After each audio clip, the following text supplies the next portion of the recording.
Fine student, तो आज class में हम लोग 3 एडिटोरियल्स पे चर्चा करेंगे, 103, 104 एंड 105। देखो 103 में हमें ये समझना है स्टूडेंट कि पॉवर्टी तो बहुत बड़ा समस्या है भारत के लिए। चाहे वो आरबीआई का रिपोर्ट देखो, चाहे आईएलओ का इंटरनेशनल लेबर ऑर्गेनाइजेशन का रिपोर्ट देखो, चाहे पीरियोडिक लेबर फोर्स सर्वे देखो, सभी में तुमको पता चलेगा कि लोग काम तो कर रहे हैं मगर वेज में ग्रोथ नहीं हो रहा है।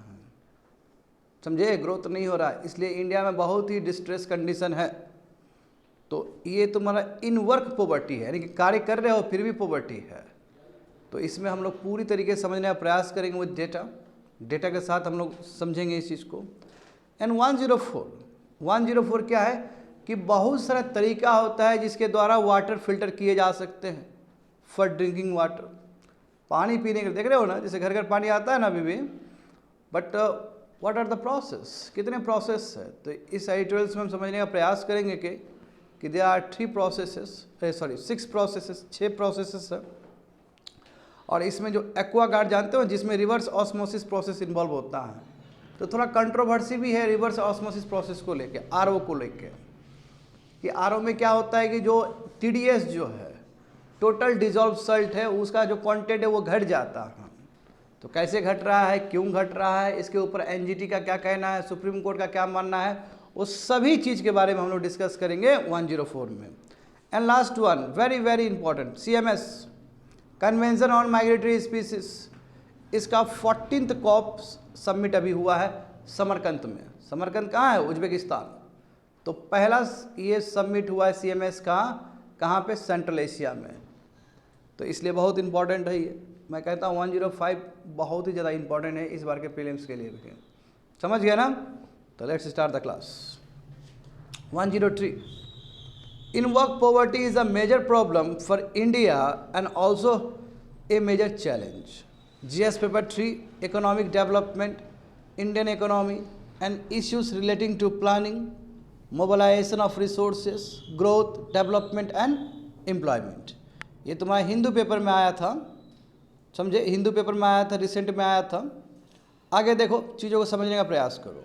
नंबर 1 देखो, अभी जो हाउस होल्ड डेब्ट है, आदमी लोग जो कर्ज ले रहे हो, वो काफ़ी बढ़ा है। यानी कि GDP का 40% हाउस होल्ड डेब्ट है। और अभी रिसेंट टाइम में देखो, रिसेंट टाइम में ना जो पर्सनल लोन है वो तेज़ी से बढ़ते चला जा रहा है। क्या रीज़न है आदमी पर्सनल लोन ले रहा है? अरे आदमी के पास इतना पैसा नहीं कि वो डे टू डे कंजम्पशन को पूरा कर सके। लोग क्या कर रहे हैं, बैंक से पैसा ले रहे हैं डे टू डे कंजम्पशन को पूरा करने के लिए। और ये अपने आप में बड़ी बात है स्टूडेंट की, 40% GDP का 40% हाउस होल्ड डेब्ट है, हाउस होल्ड का कर्ज है। हमारा GDP कितने का है?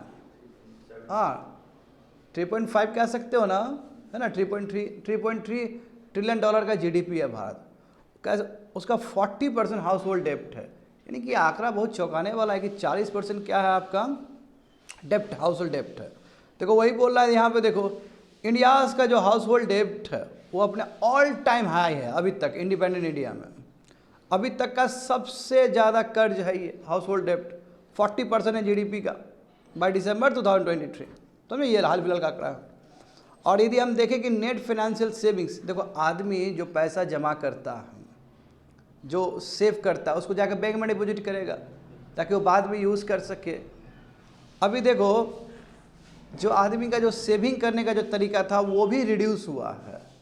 और वो तुम्हारा क्या है कि ये अपने आप में 43 ईयर्स का सबसे लोएस्ट है, 5% है ये। यानी कि नेट फाइनेंशियल जो सेविंग है वो ड्रॉप हुआ है, सबसे लोएस्ट चल रहा है। यानी कि आदमी के पास इतना पैसा नहीं है कि आदमी बैंक में जमा कर सके।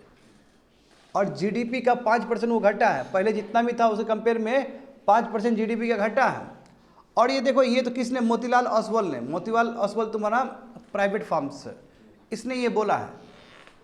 मगर एक साल पहले RBI ने भी तो यही बोला था, रिजर्व बैंक ऑफ इंडिया ने भी यही बोला था कि देखिए जो नेट फाइनेंशियल सेविंग्स है, जो आदमी का जो पैसा जमा करने का जो तौर तरीका है बैंक में, वो GDP का 5.1% घटा है as per the RBI।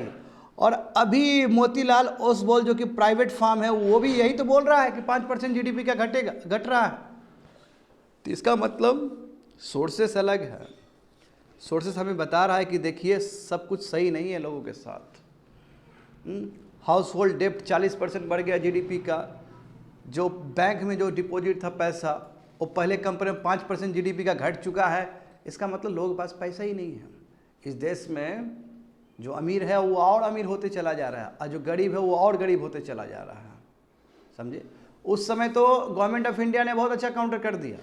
Government of India ने कहा कि देखिए बैंक में पैसा इसलिए घटा है, जीडीपी का 5% इसलिए घटा है क्योंकि लोग सब जो पैसा क्या कर रहे हैं, स्कूटर खरीदने में लगा रहे हैं, घर खरीदने में लगा रहे हैं, गोल्ड परचेस करने में लगा रहे हैं, फाइनेंशियल इंस्ट्रूमेंट में लगा रहे हैं।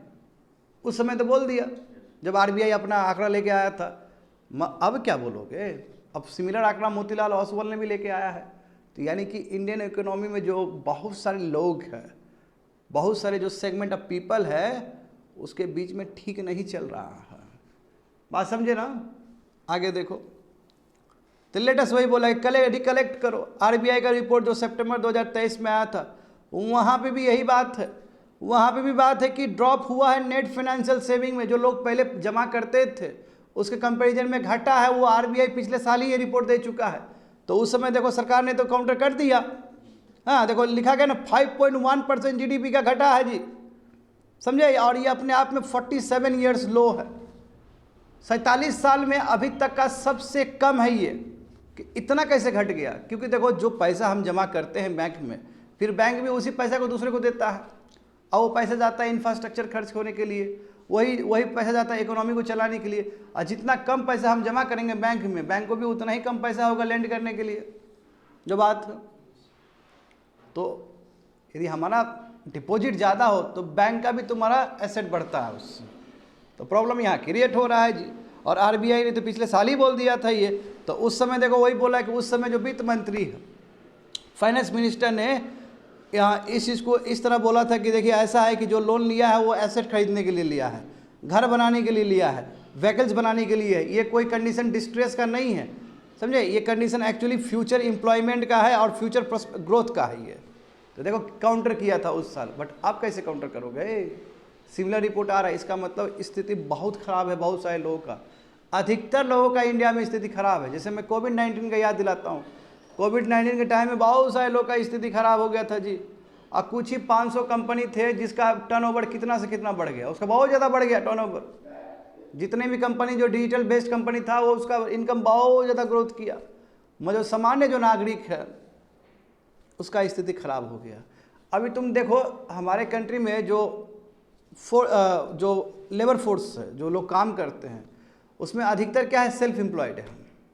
तो अब सेल्फ एम्प्लॉयड का मतलब क्या कि एक छोटा सा यूनिट ऑफ लैंड है, उसमें 4-5 आदमी काम कर रहे हैं। उसमें 2 आदमी भी काम करेगा चलेगा, उसमें 1 आदमी भी काम करेगा चलेगा। जैसे कोई राशन दुकान है, राशन दुकान में एक आदमी भी बैठेगा चलेगा, उसमें पूरा घर बैठा हुआ है और सब लोग कह रहा है सबको रोजगार मिल गया। तो ये सभी तो हिडन एम्प्लॉयमेंट है, ये है ना, ये सब डिस्गाइज अनएम्प्लॉयमेंट है। तो ये कोई क्वालिटी जॉब नहीं होता है।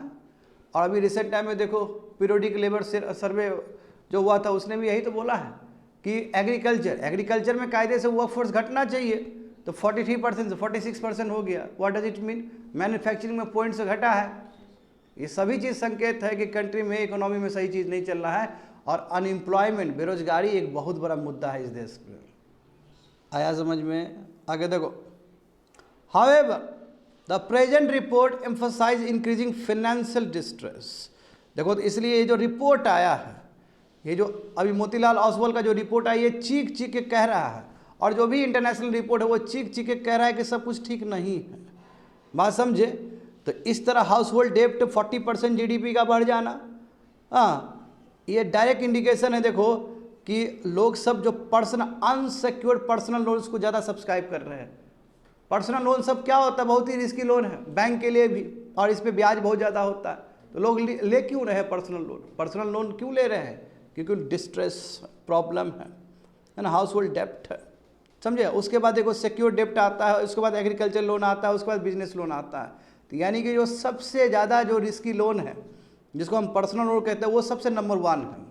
नंबर मतलब क्या कि सबसे अधिक जो आदमी सब्सक्राइब कर रहा है लोन वो यही सब्सक्राइब कर रहा है पर्सनल लोन। और जबकि पर्सनल लोन तुम्हारा सबसे रिस्की लोन है बैंक के पर्सपेक्टिव से। और दूसरी बात है कि कस्टमर के पर्सपेक्टिव से सबसे महंगा लोन है ये, इस पर ब्याज बहुत देना पड़ता है, मगर फिर भी इस चीज़ का जो अनसिक्योर्ड लोन है वो तेज़ी से बढ़ते चला जा रहा है। क्या है? तो इसका मतलब क्या है? सच में ही सीरियस कंडीशन है आदमी लोगों के साथ, प्रॉब्लम है जी। और जैसे कि मैंने कहा कि जो तुम्हारा जो नेट फाइनेंशियल जो सेविंग है वो भी घटा है तुम्हारा 5% ऑफ जीडीपी का। तो इसका मतलब क्या है कि प्रॉब्लम है, it's very very serious problem. आगे बढ़ो स्टूडेंट, तो थोड़ा देखते हैं यहाँ पे ILO और ISD, ये दोनों का रिपोर्ट देखते हैं, कंपैरिजन करते हैं।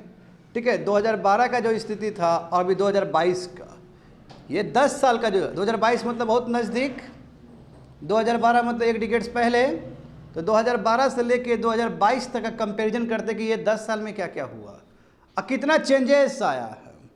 तो देखो, stagnation of wages is a serious concern. आदमी का जो तिहाड़ी है, जो वेज है, वो बढ़ नहीं रहा है। यदि मैं इन्फ्लेशन को घटा दूं, महंगाई को हटा दूं, तो यदि वेजेस का देखोगे, महंगाई समझ रहे हो ना, इन्फ्लेशन को माइनस कर दो, तो इन्फ्लेशन को माइनस कर दो तो क्या रियल वेज होगा? समझे? रियल वेज, तो रियल वेज देखोगे बच्चे लोग तो जान के हैरान हो जाओगे तुम लोग कि जो रियल अर्निंग्स है, इनफैक्ट रेगुलर सैलरीड वर्कर्स का, जो ऑर्गेनाइज सेक्टर में लोग सब है, जिसको हमेशा महीना महीना तनख्वाह मिलता है, उस आदमी का भी ये 10 साल में घटा है और प्रत्येक साल 1% से घट रहा है। समझे? जैसे एग्जाम्पल देखो, 12,000 मंथ था, 12,000 मंथ मिलता था लगभग, और अभी तुम्हारा लगभग 11,000 मंथ मिल रहा है। तो प्रत्येक साल 1% से घट रहा है वो, यदि मैं इन्फ्लेशन को घटा के देखूं तो। बात समझ में आ रहा है ना? कायदे से क्या होना चाहिए कि समय के साथ वेजेस बढ़ना चाहिए, महंगाई तो बढ़ ही रहा है। जब महंगाई बढ़ रहा है तो तनख्वाह बढ़ेगा तभी तो जीवन चल पाएगा आगे। मत देखो यहाँ पे 1% से घट रहा है, वो भी देखो किसका बात हो रहा है? सैलरीड जॉब वाले लोग का बात हो रहा है, नंबर 1। दूसरा देखो, जो अर्बन एरिया मतलब जो टाउन जो एरिया है, उसका स्थिति और ज़्यादा खराब है स्टूडेंट। उसमें तो जो रियल अर्निंग्स है वो और घटा है। एग्जाम्पल देखो, जो रियल वेज है वो तुम्हारा 7.3 से घटा है अर्बन इंडिया में, जबकि यही चीज़ रूरल इंडिया में कितना हुआ है? 3.8% से घटा है। तो यानी कि अर्बन इंडिया में जो शहर में लोगों का जो तनख्वाह है वो और कम हुआ है और वेजेस कम हुआ है। तो जबकि ऐसा नहीं होना चाहिए था।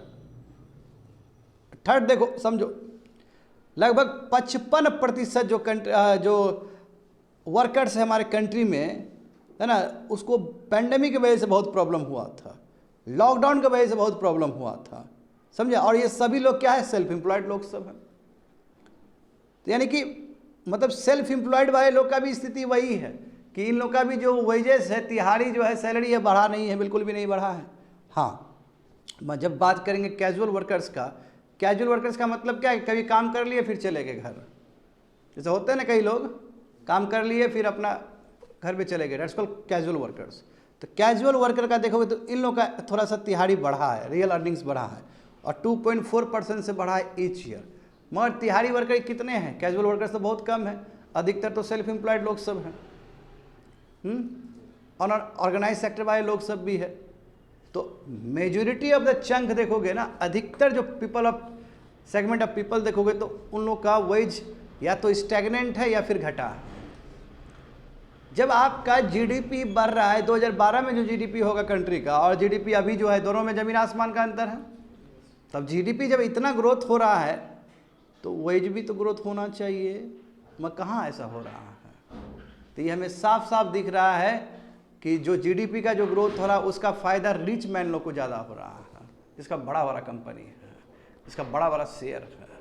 और जो गरीब जो तबका है, जो सेल्फ एम्प्लॉयड वाला जो तबका है, जो एग्रीकल्चरल वर्कर्स है, जो नॉन एग्रीकल्चरल वर्कर्स है, उन लोगों का तिहाड़ी नहीं बढ़ रहा है। आगे देखो, तो this is a clear indication of deterioration in the quality of employment generation. ये साफ साफ इंडिकेशन है कि जो एम्प्लॉयमेंट जनरेशन जो होना चाहिए था, जो रोजगार जनरेशन होना चाहिए था, वो ठीक से नहीं हो पा रहा है, क्वालिटी वाला नहीं हो पा रहा है। समझे? यदि मान लो कि थोड़ा सा रियल वेज बढ़ा कैजुअल वर्कर्स में, तो कौन सा बड़ा बात है?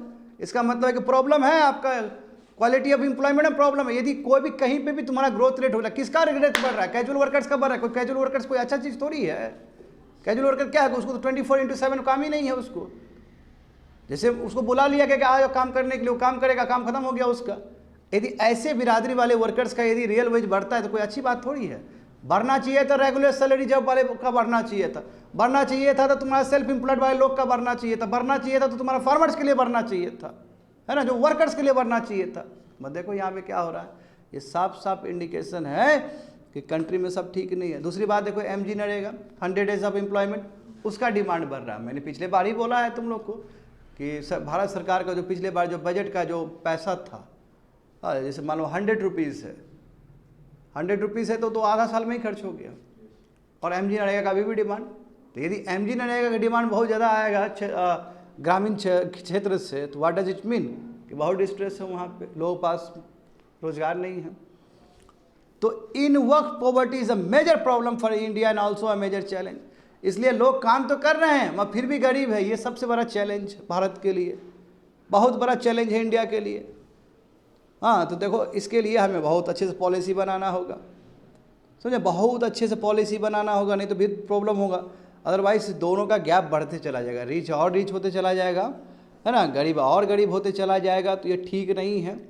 और किसी तरह हमें क्वालिटी एजुकेशन देना होगा, किसी तरह डेमोग्राफिक डिविडेंड को बेटर बनाना होगा, हेल्थ केयर पे काम करना होगा और डिसेंट जॉब क्रिएट करना पड़ेगा। और कोशिश करना होगा कि जो FDI बाहर से आ रहा है वो भी जॉब क्रिएट करे, नहीं तो अदरवाइज इंडिया में जो FDI बाहर से आता है वो भी कोई डिसेंट जॉब या कोई वो मैसिव जॉब क्रिएट नहीं कर पाता है। तो इसलिए स्टूडेंट इसको इमीडिएट एड्रेस करना पड़ेगा इस प्रॉब्लम को, अदरवाइज स्थिति हाथ से निकल जाएगा। क्योंकि जब हम कल्पना कर रहे हैं, जब हम बोल रहे हैं कि 15 साल से लेके 64 साल वाले लोग सब यहाँ पे 68% रहते हैं, क्या काम का वो, जब एम्प्लॉयमेंट ही नहीं है, तो रोजगार बढ़ाना होगा। समझ गए, कंप्लीटेड। आगे देखो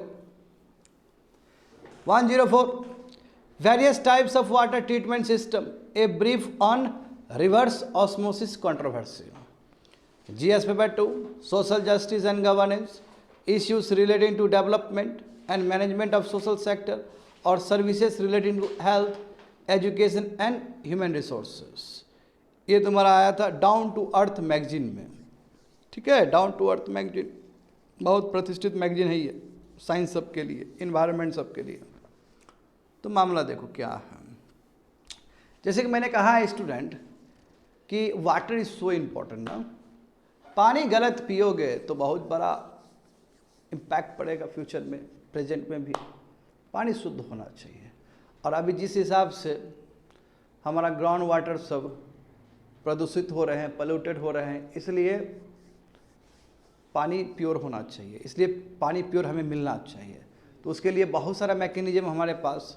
तो एग्जांपल देखो, नीचे जाओ, फिगर देखो, various methods of water treatment, number 1 और नंबर 2 दिख रहा है तुम लोग को, नीचे देखो, फिगर देखो, boiling and straining and candle filter, दिख रहा है ना फिगर, क्या है देखो, बॉइलिंग एंड स्ट्रेनिंग का मतलब क्या कि बॉइल करो, पानी बॉइल करो, और उसका जो छलनी होता है जिसको बोलते हैं सिब, उससे उसको छाँक लो।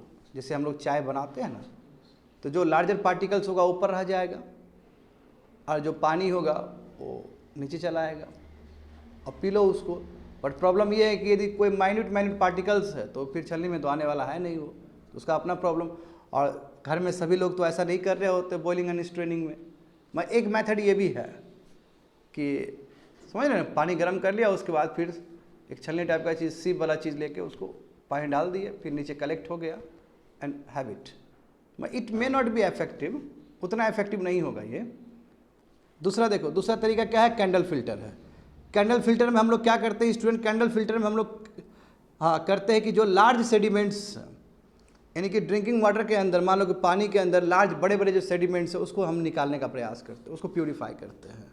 ठीक है, देखो क्या लिखा गया है, basic purification system that clears drinking water of large sediments. यदि लार्ज सेडिमेंट्स है, लार्ज जो पार्टिकल्स है, उसको ख़त्म करने का जो तरीका है वो तुम्हारा कैंडल फिल्टर है। ये तरीका है वाटर ट्रीटमेंट का तरीका है। एक तरीका क्या है, बॉइलिंग और स्ट्रेनिंग, दूसरा क्या है, कैंडल फिल्टर। कैंडल फिल्टर कब काम आता है, जब सेडिमेंट्स यानी कि जो पार्टिकल्स है, बड़े बड़े पार्टिकल्स हो वाटर में, तो उस समय ये प्रोसेस एम्प्लॉय होता है। आगे देखो, एक्टिवेटेड एंड कार्बन फिल्टर। देखो एक्टिवेटेड और कार्बन फिल्टर में क्या किया जाता है, देख सकते हो वहाँ पे। इसमें क्या है कि जो क्लोरीन रिमूव किया जाता है, पेस्टिसाइड्स और other organic matter from water. यदि मान लो कि वाटर यदि कहीं ऐसे जगह से आ रहा है जहाँ पे क्लोरीन होने का चांस है, जहाँ पे पेस्टिसाइड होने का चांस है, मान लो कि खेत के आसपास का वाटर सोर्स है, तो वहाँ पेस्टिसाइड्स होने का बहुत पॉसिबिलिटी है, वहाँ क्लोरीन होने का पॉसिबिलिटी है। जब क्लोरीन हो, पेस्टिसाइड्स हो और भी ऑर्गेनिक मैटर उसमें एज ए इम्प्योरिटी के रूप में वाटर में रहे, तो उस समय निकालने का जो प्रक्रिया होता है उसी को बोलते हैं हम लोग एक्टिवेटेड कार्बन फिल्टर। समझ गए ना? तुम लोग को मैकेनिज्म पूरा नहीं समझना है क्या क्या हो रहा है, बस तुमको समझना है कि 6 तरीका जो है, और जो लास्ट का जो तरीका है रिवर्स ऑस्मोसिस, उसके बारे में तो हम डिटेल में बताएंगे।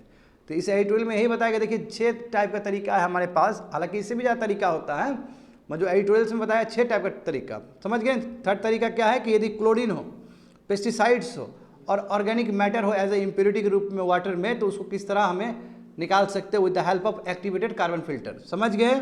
चौथा नंबर देखो, फिल्ट्रेशन एंड क्लोरिनेशन।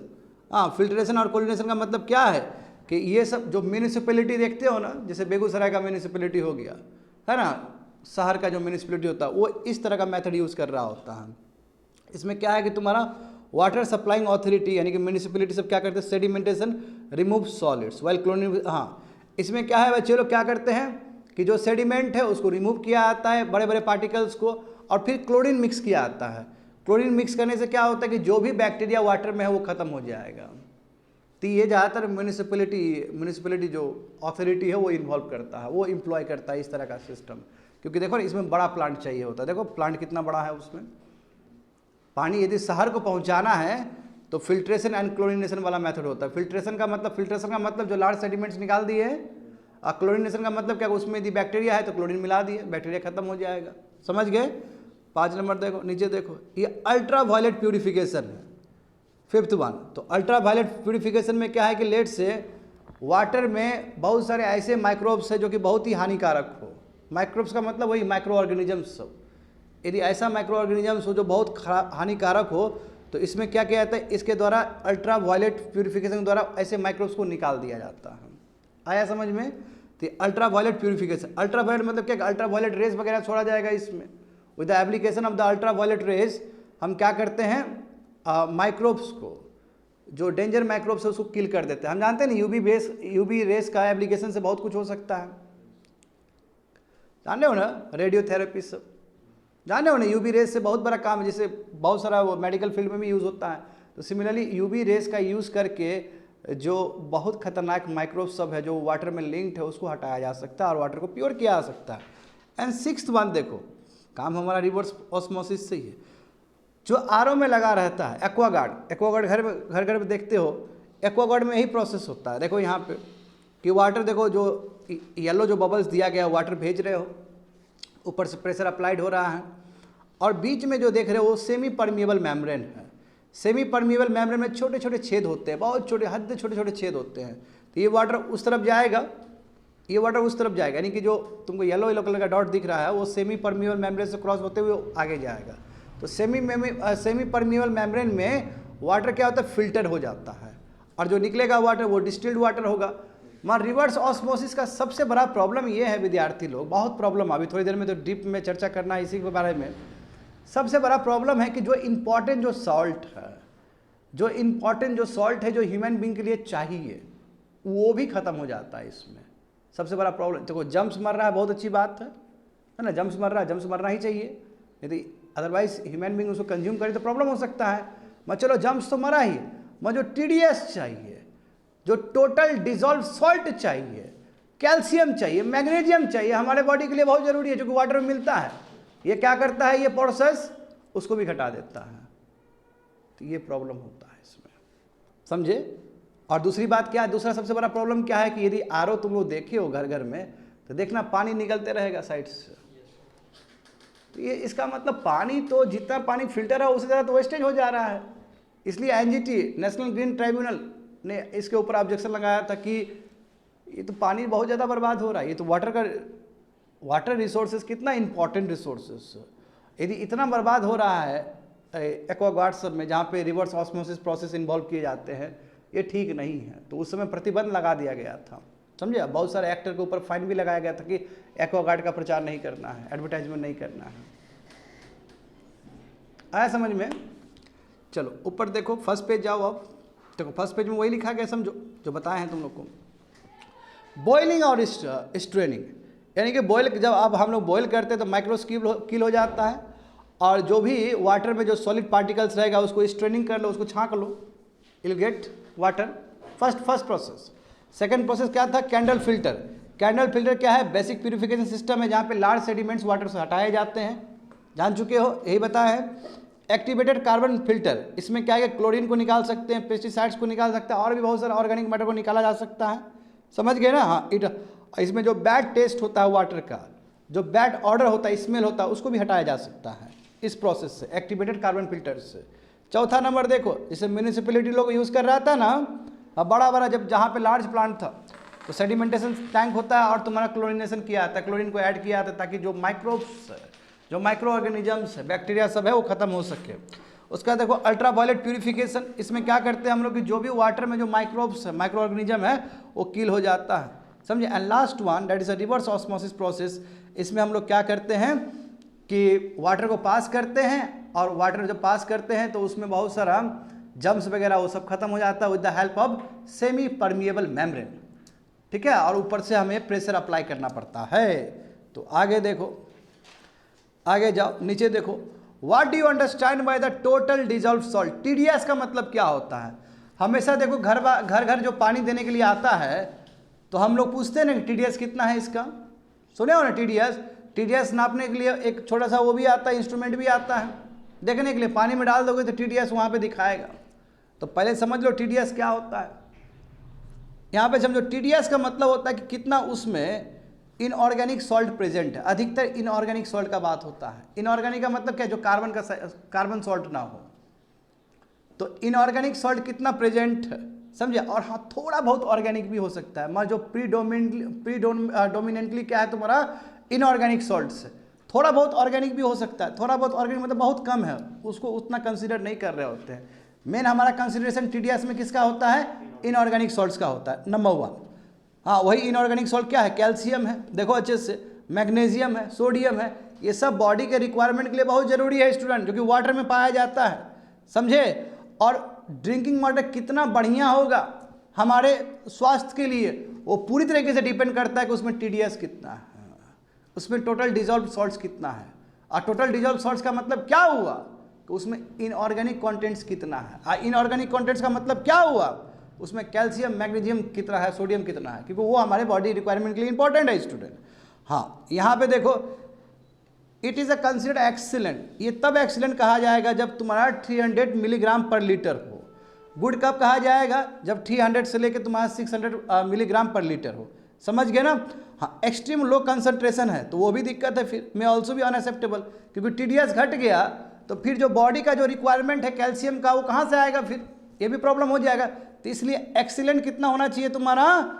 300 के थोड़ा सा नीचे होना चाहिए, 200 से लेकर 300 कह सकते हो, और 300 से लेकर 600 के बीच में रहेगा तो गुड रहेगा, वो पानी पिया जा सकता है, कोई प्रॉब्लम नहीं है उसमें, समझ गए ना। तो ये जो रिवर्स ऑस्मोसिस प्रोसेस है, जो लास्ट प्रोसेस हम देखे थे, इसमें क्या किया जाता है, इसमें तुम्हारा जो टोटल डिजॉल्व सॉल्ट्स उसको रिमूव कर दिया जाता है। प्रॉब्लम ये हो रहा है, आखिर ये प्रोसेस तो बहुत अच्छा प्रोसेस, ऐसा नहीं है कि ये जो रिवर्स ऑस्मोसिस प्रोसेस, जिसमें सेमी परमिएबल मेम्ब्रेन है, सेमी परमिएबल मेम्ब्रेन छोटे छोटे जो छेद है, वहाँ से पानी जो गुजरता है, उसके वजह से जम्स भी मर रहा है। तो जम्स मरने के लिए तो सबसे बढ़िया उत्तम तरीका रिवर्स ऑस्मोसिस प्रोसेस ही है, मगर उसमें सबसे बड़ा प्रॉब्लम ये है कि जो TDS है वो भी तो घट जा रहा है। तो जब ये काउंटर किया गया कि देखिए TDS घट जा रहा है और ह्यूमन बींग को, जो आदमी को पानी चाहिए, पानी में TDS नहीं मिलेगा तो बॉडी में इम्पैक्ट पड़ेगा। तो ये जो इसके जो मैन्युफैक्चरर है वो बोल रहे कि नहीं, हमारे पास तरीका है, हम जम्स भी मार देंगे और TDS भी हम दूसरे तरीके से फिर से रीप्यूरिफाई करके हम कैल्शियम वगैरह सब उसमें ऐड कर सकते हैं।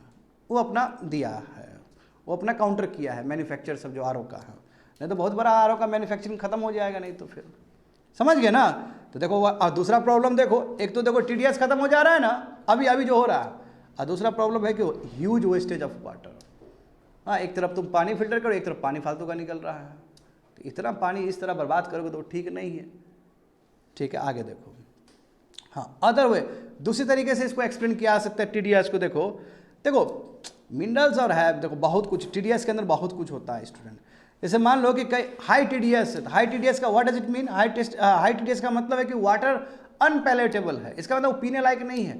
वाटर बहुत ही हार्ड है, समझे, हार्ड वाटर और सॉफ्ट वाटर होता है ना जी, तो बहुत ही हार्डनेस होगा वाटर में यदि TDS बहुत ज़्यादा है तो। नंबर 1, जैसे कि हम जानते हैं कि वाटर में बहुत सारी इंपॉर्टेंट चीज़ है, कैल्शियम मैग्नीशियम है, जो कि हमारे मसल्स के लिए, हमारे हार्ट फंक्शंस के लिए, इंजाइम बनाने के लिए बहुत ही उपयोगी है ना। अब देखो जितना भी चीज़ सब में देखो सोडियम, उसके वाटर में क्या नहीं है, सोडियम है, पोटासियम है, कॉपर है, आयरन है, जिंक है, सभी चीज़ पाए जा रहे हैं, सभी क्या है तुम्हारे इनऑर्गेनिक चीज़ है, समझ गए। दूसरा देखो, अब मान लो कि ऐसा वाटर का जो सोर्सेस है पॉल्यूटेड एरिया सा है, तो वहाँ तो माइक्रोब्स होने का भी चांस है, वहाँ तो फर्टिलाइजर होने का भी चांस है, वहाँ तो एमोनिया होने का भी चांस है, वहाँ तो पेस्टिसाइड होने का भी चांस है।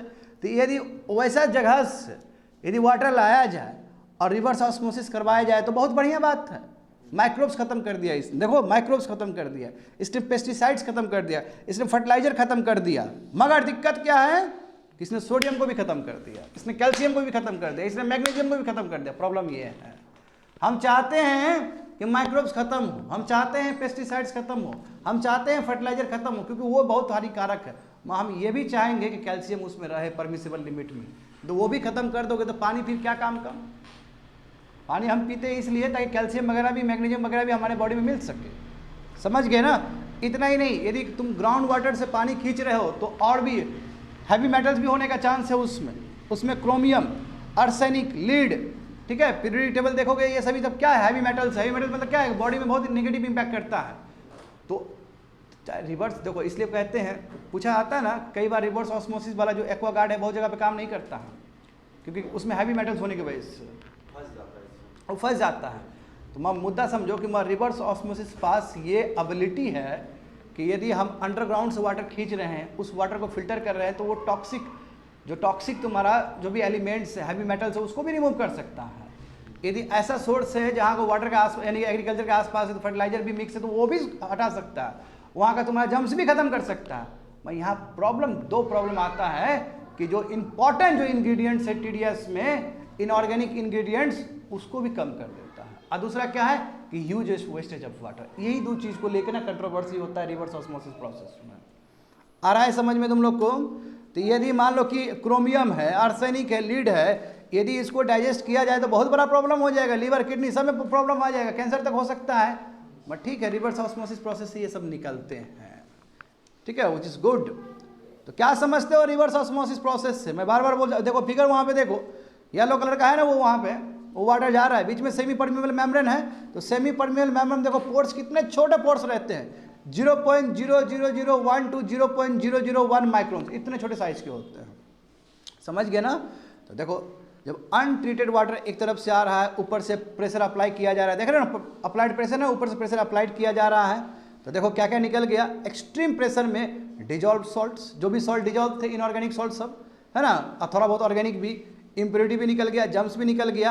अब पानी क्या हो गया तुम्हारा, बहुत क्लीन और स्वीट हो गया, ठीक है। मगर प्रॉब्लम क्या है, पानी तो क्लीन और स्वीट हो गया, प्रॉब्लम क्या है, प्रॉब्लम यह है कि जो मिनरल्स था, कैल्शियम और मैग्नीशियम, वो भी लॉस्ट हो गया। जाओ,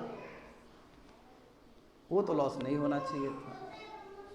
कई बार देखो ना, पानी पी रहे हो, कुछ टेस्ट ही नहीं आ रहा है, लग रहा है कि यार पी तो रहे मगर प्यास भी बुझ रहा है, मगर कुछ कमी है। कई बार ऐसा होता है।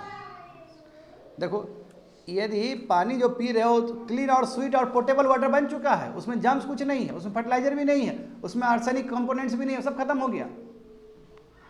प्रॉब्लम क्या है उसमें, उसके बाद भी वो बहुत बड़ा पब्लिक हेल्थ हजार्ड है। क्यों? क्योंकि उसमें जो इंपॉर्टेंट इंग्रेडिएंट्स है वो मिसिंग हो गया, समझे। माइक्रो न्यूट्रिएंट जो मिलना चाहिए उसका डिफिशियंसी हो गया, तो प्रॉब्लम है। इसलिए बोल रहा है कि जो रिवर्स ऑस्मोसिस है वो तो बहुत पॉपुलर हो रहा है, क्योंकि वो तुम्हारा इम्प्योरिटी खत्म कर देता है, पैथोजन खत्म हो जाता है। बट प्रॉब्लम क्या है कि वो TDS लेवल भी घटा देता है, समझ रहे हो, वो TDS लेवल भी घटा देता है। तो आगे देखो, तो अप्रहेंशन क्या है, what are the apprehensions raised against the reverse osmosis process. वही मैं बार बार बोल चुका हूँ, यही दो चीज़ तो है इसको लेके, यानी कि रिवर्स ऑस्मोसिस प्रोसेस को लेके क्या क्या अप्रहेंशन है कि रिवर्स ऑस्मोसिस प्रोसेस होता है तो क्या क्या प्रॉब्लम होता है। तो नंबर 1 देखो, जो TDS है RO में वो बहुत लो हो जाता है। देखो 25 to 30 मिलीग्राम पर लीटर हो जाएगा। अच्छा कि ये बहुत लो, यदि मान लो कि TDS इतना कम हो जाए, total dissolve salt 25 to 30 milligram हो जाए तो बहुत कम है। इसका मतलब वाटर में जो इंग्रेडिएंट्स होना चाहिए था, वाटर में तुम्हारा जो इनऑर्गेनिक एलिमेंट्स होना चाहिए, इसका मतलब बहुत कम हो गया। हाँ देखो, रिपोर्ट के हिसाब से कहा गया कि 90 से लेकर 92% जो बेनिफिशियल कैल्शियम और मैग्नीशियम जो होता है हमारे बॉडी के लिए वो रिमूव हो जा रहा है, यानी कि 10% तुमको मिल रहा है उसमें। तो ह्यूज लॉस ना, पब्लिक के लिए ह्यूज लॉस ही है, समझे। और अभी देखो ये रिसर्च भी चल रहा है, अभी लोग क्या बोल रहे हैं कि आरओ के पानी पीने से ना जॉइंट पेन हो रहा है, ऐसा अभी मुद्दा चल रहा है। हाँ तो ठीक है, अब इस पर रिसर्च चल रहा है, यदि रिसर्च में पाया गया कि सच में ही इसको वाटर बेस हो रहा है तो फिर बहुत बड़ा हंगामा होगा उस समय।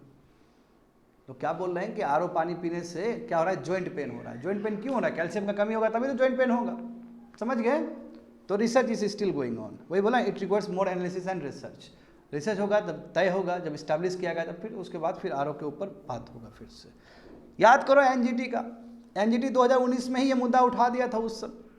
हाँ, एनजीटी ने कहा था कि देखो ऐसा है कि जो आरओ जो प्यूरीफायर्स है उसमें कहा, यानी कि एनजीटी ने एक रिपोर्ट लिया किसका, environment, directed the union environment ministry to issue notification, यानी कि एनजीटी ने एक डायरेक्शन दिया इन्वायरमेंट मिनिस्ट्री को और बोला कि देखिए हर वो आरओ को बंद करवा दीजिए जिसके वजह से टीडीएस 500 मिलीग्राम पर लीटर हो रहा हो। तो और हम देखते हैं कि नॉर्मली 25 to 30 हो जा रहा है, इसका मतलब बहुत सारा रिवर्स ऑस्मोसिस वाले जो मैन्युफैक्चरर्स होंगे उसका तो दुकान ही बंद हो जाएगा। बात समझ रहे हो ना। तो इसका मतलब एनजीटी जो नेशनल ग्रीन ट्राइब्यूनल, जानते हो ना, जो सो मोटो पावर ले सकता है, उसमें सुप्रीम कोर्ट के ही जो रिटायर्ड जजेस सब बैठते हैं, और ये संस्था 2010 में बना था एनजीटी, बहुत ही पावरफुल संस्था है, किसी को नहीं छोड़ता है ये संस्था। तो इस संस्था ने हमारे जो इन्वायरमेंट मिनिस्ट्री है उसको गाइडलाइंस इशू किया था कि आप बोलो हर वो आरओ मैन्युफैक्चरर बंद करवा ले यदि उसका टीडीएस 500 से नीचे हो रहा है तो, समझ गए। तो देखो एनजीटी ने ये कैसे किया था, ऐसे तो नहीं कि एनजीटी उठा, एक सुबह उठा और ये कर दिया होगा। एनजीटी ने भी एक रिपोर्ट के बेसिस पे किया था, एक एक्सपर्ट कमेटी का रिपोर्ट आया था, उसमें उसने एनालाइज किया, क्योंकि उस कमिटी में उस रिपोर्ट में ये लिखा गया था स्टूडेंट कि 500 मिलीग्राम लीटर से कम हो तो बहुत प्रॉब्लम होता है, उसमें इसका मतलब पानी बहुत वेस्ट हो रहा है और टीडीएस बहुत कम हो रहा है, तो बॉडी के लिए ठीक नहीं है। तो on the basis of that report NGT ने इस तरह का इशू गाइडलाइंस मिनिस्ट्री को किया था।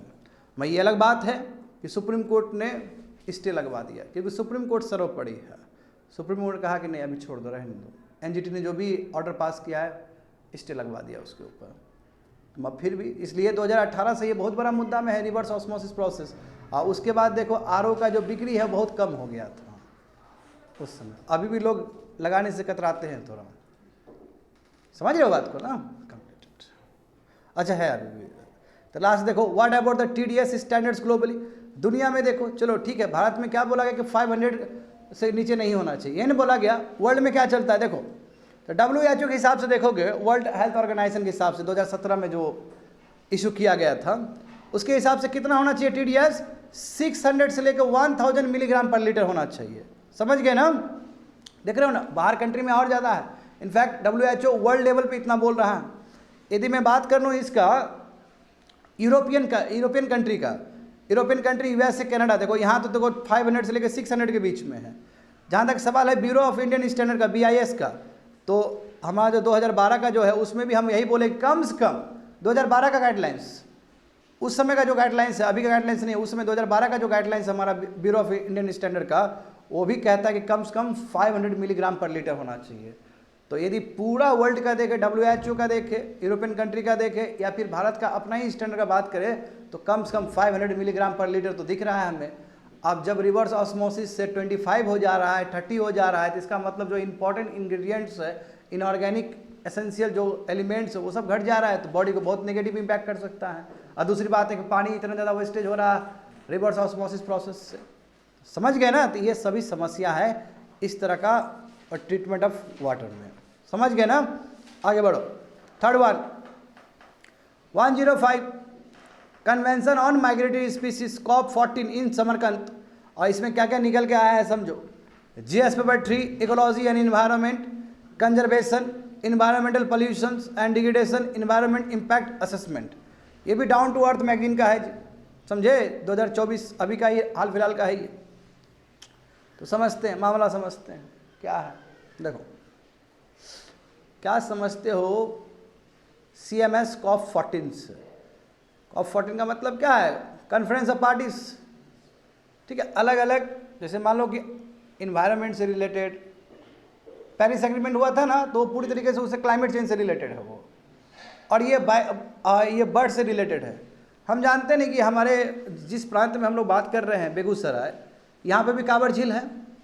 तो कांवड़ झील में देखते हो ना, तरह तरह का बर्ड्स आते हैं, रसिया से उड़ के आते हैं, ऊपर से उड़ के आएंगे हार्श कंडीशन में। यदि बहुत ज़्यादा हार्श कंडीशन ऊपर हो जाए तो अपने आप को बचाने के लिए दूर जाते हैं ना बर्ड्स सब, और बर्ड सब बहुत लंबा यात्रा करता है।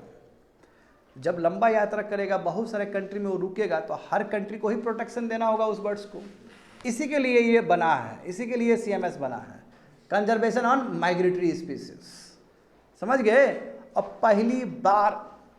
पहली बार विद्यार्थी यूनाइटेड नेशंस ने CMS के ऊपर रिपोर्ट जारी किया है, ये मायने रखता है। और ये सबमिट कहाँ पे हुआ? समरकंद में हुआ। समरकंद क्या है? तुम्हारा उज्बेकिस्तान का कैपिटल या फिर उसका जगह है। देखो 14th मीटिंग हुआ, कॉन्फ्रेंस COP हुआ जी, ऑन योर CMS, यानी इसी बोलते CMS COP14, और ये फरवरी 2024 को हुआ था समरकंद उज्बेकिस्तान में। और इसमें देखो पार्टीज में क्या किया गया, कम 14 माइग्रेटरी स्पीसीज को प्रोटेक्शन देने का बात है। समझ गए? और देखो जितने भी है तुम्हारा यही अपेंडिक्स 1 अपेंडिक्स 2 को डिस्कस किया गया बढ़िया से, और इसके लिए देखो रिकमेंड और कमिटी ऑफ द होल और कंट्रीज फॉर एडॉप्शन, यानी कि सभी लोग ने इसको रेटिफाई किया कि यस, हम ऐसे बर्ड्स को 14 माइग्रेटरी बर्ड्स को हम क्या करेंगे, स्पेशल प्रोटेक्शन देंगे। तो देखो ये समरकंद कॉप, ये first ever United Nation COP है ये, यानी कि यूनाइटेड नेशंस जिसमें शामिल खुद था, ये पहली बार ऐसा हो रहा है CMS के हिस्ट्री में। और ये सेंट्रल एशिया में यानी कि उज्बेकिस्तान में हेल्ड किया गया। हाँ, और इसमें क्या है कि फर्स्ट एवर यूनाइटेड नेशन का रिपोर्ट भी आया है। यूनाइटेड नेशन ने खुद रिपोर्ट जारी किया है तुम्हारा ये माइग्रेटरी स्पीसीज के ऊपर। समझ गए? तो आगे देखो क्या क्या रिपोर्ट जारी किया है CMS का, यानी यूनाइटेड नेशन ने क्या क्या दिया है। तो उससे पहले देखो CMS कन्वेंशन होता क्या है। CMS कन्वेंशन को ही हम लोग बोन कन्वेंशन कहते हैं, BONN, क्योंकि जर्मनी में स्टार्ट हुआ था। बात समझे ना? हाँ, जाओगे पढ़ोगे स्टैटिक तो बोन कन्वेंशन लिखा रहेगा वहाँ पे। देखो ये 1979 में अडॉप्ट किया गया, और 1979 में ये तुम्हारा संस्था बना था, convention on the conservation of migratory species of wild animals. हाँ, वाइल्ड एनिमल कुछ भी हो सकता है, माइग्रेटरी स्पीसीज, मान लो एलिफेंट एक कंट्री से दूसरे कंट्री जा रहा है तो वो भी हो सकता है, बर्ड्स एक कंट्री से दूसरे कंट्री जा रहा है तो वो भी हो सकता है। अब देखो ग्लोबल ट्रीटी, यूनाइटेड नेशंस ने इसमें बोला है कि यस, जब स्पीसीज एक जगह से दूसरे जगह जा रहा है तो इसमें हमें क्या चाहिए होता है, अक्रॉस नेशनल बॉर्डर्स हमें कॉपरेशन चाहिए होता है। जैसे मान लो चितवन नेशनल पार्क सुने हो, नेपाल का है ना। तो देखो नेपाल और इंडिया, नेपाल तराई रीजन, वहाँ बहुत सारा राइनोसोरस भी है, वहाँ बहुत सारा एलिफेंट्स भी है, वो इंडिया में भी आता है, इंडिया से उधर भी जाता है। तो उसके लिए क्या शर्त है, तो नेपाल गवर्नमेंट और इंडियन गवर्नमेंट दोनों को ही प्रोटेक्शन देना होगा।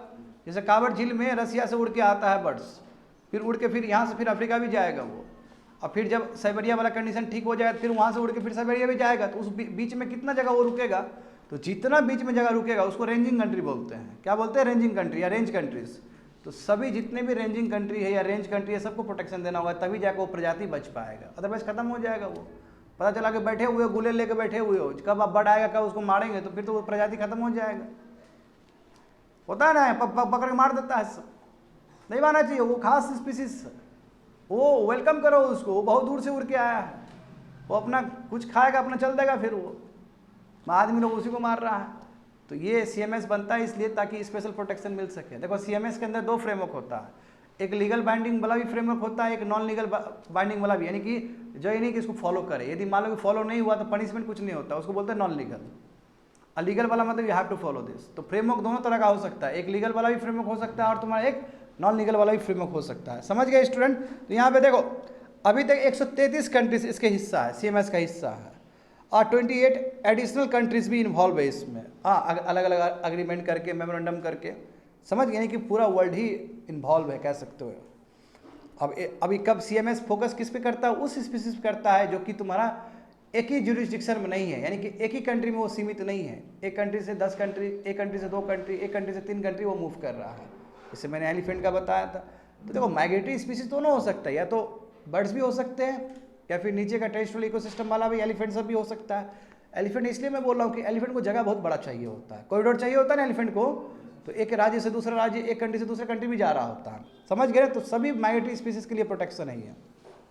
आगे देखो, तो सीएमएस में भी दो अपेंडिक्स है, अपेंडिक्स 1 और अपेंडिक्स 2। अपेंडिक्स 1 मतलब कि आउटमोस्ट उसको सेफ्टी दिया जाएगा, यानी कि अपेंडिक्स 1 में जो भी प्रजाति रखा गया है, इसमें बहुत सारे बर्ड्स होंगे, बहुत सारे एनिमल्स होंगे, यदि उसका हंटिंग हो गया, उसका यदि पोचिंग हो गया तो बहुत स्ट्रिक्ट पनिशमेंट लिया जाएगा। और अपेंडिक्स 2 में क्या है कि उतना प्रोटेक्शन नहीं है, मगर फिर भी ठीक ठाक प्रोटेक्शन है, और इसमें इंटरनेशनल कोऑपरेशन की जरूरत है, इसमें एक कंट्री और दूसरे कंट्री का जरूरत है। जैसे मान लो एग्जांपल देखो, अपेंडिक्स 2 कैसे समझोगे? इंडिया और नेपाल, मान लो कोई प्रजाति इंडिया में कम है और नेपाल में प्रजाति वो ज़्यादा है, समझ रहे हो ना? मान लो कि कोई प्रजाति है, एक्स प्रजाति है एनिमल्स, नेपाल में बहुत ज़्यादा प्रजाति है, वो प्रजाति है, नेपाल को मतलब नहीं है, नेपाल में यदि मर भी रहा है तो कोई दिक्कत नहीं है, मगर इंडिया में वो प्रजाति बहुत कम है, तो नेपाल का फिर भी नेपाल का कॉपरेशन होना जरूरी है इंडिया के दृष्टिकोण से, तभी दोनों का अच्छा कॉपरेशन होगा, तभी तो बच पाएगा। तो ऐसे जो स्पीसीज है वो अपेंडिक्स 2 में आते हैं, कि जहाँ पे एक कंट्री का कम होने की वजह से दूसरे कंट्री का कॉपरेशन से वो बेटर हो सकता है, तो वो अपेंडिक्स 2 में आता है। क्योंकि दूसरे कंट्री में तो बहुत अच्छा है, समझे, नेपाल में तो बहुत अच्छा है, भाई इंडिया में कमी है, तो उस केस में नेपाल को भी कॉपरेशन करना पड़ेगा इंडिया में, ताकि इंडिया में और बेटर हो सके वो प्रजाति। जैसे देखो इंडिया में मानस जानते हो ना, आसाम में जो मानस तुम्हारा टाइगर रिजर्व भी है, मानस तुम्हारा नेशनल पार्क भी है, तो देखो 1 हॉर्न राइनोसोरस के लिए जाना आता है दुनिया में, कैसे हुआ? सब प्रोटेक्शन देने की वजह से हुआ ये, समझ गए? तो ये अपेंडिक्स 1 हुआ, अपेंडिक्स 2 हुआ, पढ़ लेना। कंसर्टेड एक्शन, देखो कंसर्टेड एक्शन का मतलब क्या है? कंजर्वेशन मेजर्स, अच्छे से कंजर्व करना इन लोग को। इंस्टीट्यूशनल अरेंजमेंट, ताकि किस वजह से थ्रेट हो रहा, आखिर प्रॉब्लम क्या है, क्यों सीएमएस स्पीसीज को मारा जा रहा है, इसमें प्रॉब्लम क्या है, समस्या क्या है, वो सभी चीज़ का निवारण करने के लिए, सभी चीज़ को एड्रेस करने के लिए कंसर्टेड एक्शंस लिए जाते हैं।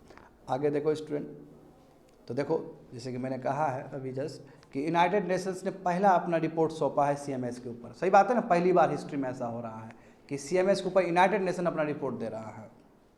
तो क्या क्या रिपोर्ट दिया है ये? हाँ देखो, समरकंद कॉन्फ्रेंस में first ever United nation report दिया गया माइग्रेटरी स्पीसीज पे। अब इसमें समझो, इसमें बताया गया कि देखिए किस तरह का प्रॉब्लम फेस कर रहा है ये लोग। हाँ, इमीडिएट एक्शन लेना पड़ेगा ताकि इसका रिकवरी ठीक से हो सके। रिपोर्ट में ये लिखा गया कि 22% जो माइग्रेटरी स्पीसीज है जो सीएमएस के अंदर है वो लगभग एक्सटिंक्शन के कगार पे है, यानी कि 5 बर्ड है मान लो, है ना, 5 स्पीसीज है, 5 स्पीसीज में हर एक स्पीसीज जो है वो भी खतरे में है। बहुत बड़ी बात है ना, बहुत बड़ी बात है स्टूडेंट, सोचोगे तो 5 स्पीसीज में एक स्पीसीज खतरे में है, 22%। और जो 44% है, 44% जो सीएमएस के अंदर जो स्पीसीज है, 44% तुम्हारा डिक्लाइनिंग ट्रेंड है, यानी कि उसका जनसंख्या घट रहा है, यानी कि लगभग 50% जनसंख्या, यानी कि मान लो कि 100 मान लो कि स्पीसीज सीएमएस के अंदर है, क्योंकि सीएमएस के अंदर पूरा वर्ल्ड का तो नहीं होगा, वही माइग्रेटरी स्पीसीज सब होगा ना, चाहे लैंड वाला हो चाहे बर्ड्स वाला हो, समझ गए, या एयर वाला हो, तो उसमें 44% जो स्पीसीज का जनसंख्या घट रहा है, और 22% का स्थिति ऐसा है कि लगभग वो एक्सटेंड हो जाएगा। तो आउटमोस्ट आपको ये तो बहुत बड़ा चैलेंज है, इसको तो एड्रेस करना पड़ेगा, स्पेशली जिस हिसाब से देख रहे हो कि 22% लगभग एक्सटिंक्ट होने कगार में। इसलिए देखो जरूरी है कि बड़ा संस्था आगे बढ़ के आए। हाँ, अब देखो यही बोला कि आखिर इन लोगों को क्यों मूव करना पड़ता है, स्पेशली बर्ड्स को एक जगह से दूसरी जगह क्यों मूव करना पड़ता है? 3 रीजन्स। एक तो फूड के लिए खाने के लिए, दूसरा क्या है कि ब्रीडिंग के लिए, रिप्रोडक्शन के लिए, और तीसरा क्या है कि मान लो कि साइबेरिया में बहुत ही हार्श कंडीशन आ गया तो उसे बचने के लिए दूसरा जगह जाएगा, वार्म क्लाइमेटिक कंडीशन में जाएगा, वहाँ बचेगा, फिर साइबेरिया रीजन में यानी कि रसिया वाला वो ऊपर वाला रीजन में यदि सब कुछ ठीक हो गया तो फिर से लौट के आ जाएगा अपना समर टाइम में, समझ गए ना। तो ये 3 कारण क्या है? फूड के वजह से, ब्रीडिंग के वजह से, और तुम्हारा हार्श कंडीशंस को प्रिवेंट करने के लिए। इसलिए बेचारे लोग एक जगह से दूसरी जगह जाते हैं। मगर जब ये एक जगह से दूसरी जगह जा रहे हैं तो ऐसा नहीं कि कुछ नहीं कर रहे, बहुत काम कर रहे हैं। मान लो कि कोई एग्रीकल्चर में जो पेस्ट अटैक हो रहा है तो पेस्ट को खा जाएगा ये, तो फार्मर्स को बहुत बेनिफिट, समझे ना। ये पेस्ट कंट्रोल करने में हेल्प करता है। सीड डिस्पर्सल में सीड इधर से उधर कर देता है ये, समझे। पॉलिनेशन में हेल्प कर रहा होता है। पॉलिनेशन जानते हो ना, पोलन ग्रेन्स का एक जगह से दूसरी जगह करना, तो पोलिनेशन में फ़ायदा हो रहा है, सीड को इधर उधर डिस्ट्रीब्यूट करने में फ़ायदा हो रहा है, पेस्ट को कंट्रोल करने में फ़ायदा हो रहा है, यानी कि पूरा जो इकोसिस्टम है उसको ये मेंटेन कर रहा है। याद करो स्टूडेंट, चिली का बताए होंगे कभी तुम लोग को, गुआना, फाइटोप्लैंक्टन ऊपर आता है, फिश आता है, फिर गुआना आता है, गुआना का जो तुम्हारा है ना फर्टिलाइजर बनता है, उसका डट प्रोडक्ट सब कितना इंपॉर्टेंट है ना। गुआना भी तो तुम्हारा क्या है, स्पीसीज है, बर्ड है, समझा। तो bird are playing very important role, यहाँ पे भी इंपॉर्टेंट रोल प्ले कर रहा है, सीड डिस्पर्सल में कर रहा है। देखो आ तो रहा है सवेर से इधर, मैं इधर भी आ रहा, तो फालतू का नहीं आ रहा, काम वाम करते हुए आ रहा है वो, समझ गए। आगे देखो प्रॉब्लम क्या है, तो थ्रेट कैसे, प्रॉब्लम क्या हो रहा है, कैसे इन लोगों को प्रॉब्लम हो रहा है। देखो सबसे बड़ा रीजन है हैबिटेट लॉस, बेचारे लोग जहाँ पे रहते थे वो चीज़ लॉस हो जा रहा है ना, डिग्रेडेशन हो रहा है, फ्रेगमेंटेशन टूट रहा है, हाँ, इंफ्रास्ट्रक्चर डेवलपमेंट, एग्रीकल्चर, अर्बनाइजेशन, इसके वजह से पूरा खत्म, ओवर फिशिंग हो रहा है, ओवर फिशिंग हो तो फिर खाएगा किसको ये, समझे। हंटिंग, एक्सेसिव हंटिंग किया जा रहा है, ओवर एक्सप्लॉयटेशन किया जा रहा है। और दूसरी बात है देखो climate change, pollution, invasive species, कहीं दूसरा स्पीसीज वहाँ पे आ गया तो खत्म कर देगा इस प्रजाति को, है ना, डीजीएस। तो ये सभी के वजह से तुम्हारा क्या है कि इसका जो पॉपुलेशन है, इसका जो जनसंख्या माइग्रेटरी स्पीसीज का वो घटते चला जा रहा है, समझ गए स्टूडेंट। तो देखो भारत, इंडिया ने भी कुछ इनिशिएटिव लिया है अंडर सीएमएस, ये भी एक फ्रेमवर्क है, ठीक है। हम जानते हो ना कि दो तरह का फ्रेमवर्क हो सकता है, एक लीगली बाइंडिंग फ्रेमवर्क हो सकता है सीएमएस के अंदर, एक नॉन लीगली हो सकता है। तो इंडिया ने भी एक फ्रेमवर्क लेके आया, एक इनिशिएटिव लेके आया जिसको बोलते हैं सेंट्रल एशियन फ्लाईवे, ठीक है, और इंडिया ने लीड किया है इसको। ये 14th कॉप जो समरकंद में हुआ था, इंडिया ने यहाँ प्रपोज किया और इस चीज़ को एडॉप्ट भी कर लिया गया।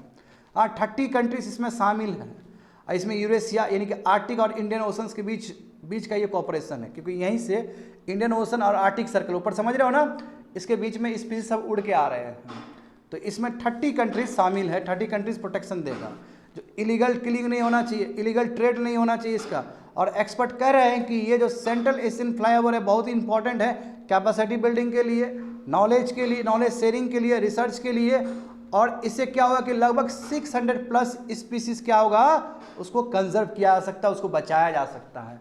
तो हम इंडिया का भी हम तारीफ कर सकते हैं, इसलिए कि इंडिया ने भी इनिशिएटिव लिया है, बहुत सुंदर इनिशिएटिव लिया है, और इंडिया को बाकी कंट्री ने भी सपोर्ट किया है। जो आर्टिक सर्कल से इंडियन ओशन में बहुत सारे स्पीसीज आ रहा होगा, उसके लिए लगभग 600 ऐसे होंगे, 600+ स्पीसीज को प्रोटेक्शन मिलने वाला है, न्यू प्रोटेक्शन मिलने वाला है, समझे। तो इस तरह देखोगे, क्योंकि सीएमएस के अंदर बहुत सारा फ्रेमवर्क होता है, इस हिसाब से देखो बहुत सारा और भी इनिशिएटिव सब है, जैसे सैलो सहारन मेगा फाउना इनिशिएटिव, ये भी तुम्हारा सीएमएस के अंदर ही है। ट्रांसबाउंड्री जागुआर इनिशिएटिव, जागुआर समझते हो ना, टाइगर का एक जो प्रजाति है, हाँ, बिग कैट का एक प्रजाति जो है। Conservation of migratory birds of prey in Africa and Eurasia, Africa और यूरेशिया में जो बहुत सारे बर्ड्स है उसको प्रोटेक्शन देने के लिए एक अलग से इनिशिएटिव आया था, है ना। हाई इंडियन फ्लैमिंगो, फ्लैमिंगो मतलब बर्ड्स होता है ना जी, उसका हैबिटेट्स को कंजर्व करने के लिए, प्रोटेक्ट करने के लिए भी एक इनिशिएटिव लिया गया था। एंड अफ्रीकन कार्निवरस इनिशिएटिव, यानी कि अफ्रीका का जो कार्निवरस जैसे टाइगर हो गया, बड़े बड़े जो कि है ना मीट खाते हैं, कार्निवरस एनिमल्स, उसको भी प्रोटेक्शन देने के लिए एक पर्टिकुलर तुम्हारा एक प्रोजेक्ट आया था, इनिशिएटिव आया था। क्योंकि सीएमएस के अंदर ढेर सारा तुम्हारा इनिशिएटिव हो सकता है, ढेर सारा फ्रेमवर्क हो सकता है। कई फ्रेमवर्क तुम्हारा लीगली बाइंडिंग भी होगा और कई फ्रेमवर्क तुम्हारा क्या नॉन लीगली बाइंडिंग होगा। तो इंडिया क्या लेके आया है तुम्हारा, ऊपर देखो सेंट्रल एशियन फ्लाईवे, और उससे पहले भी बहुत सारे अग्रीमेंट्स इनिशिएटिव लिए गए थे, जैसे सैलो सारन mega fauna initiative, transboundary jaguar initiative and so on. इस तरह बहुत सारे और भी बहुत सारे होते हैं। समझ में आ गया ना स्टूडेंट, कंप्लीटेड।